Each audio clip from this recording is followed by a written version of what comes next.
বিশ্বনবী পাগলের মতো একবার হাউজে কাউসারে যাবেন, একবার সিরাতে যাবেন, একবার পুলসিরাতের দিকে, একবার হাউজে কাউসারের দিকে পাগলের মতো দৌড়াতে থাকবেন।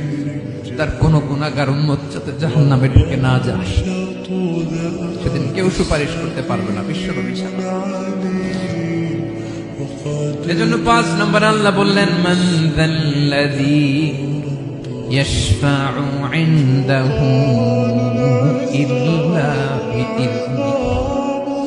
কার সাহস আছে, কার এত বড় বুকের পাটা কিয়ামতের কঠিন দিন আল্লাহর সামনে দাঁড়িয়ে সুপারিশ করবে?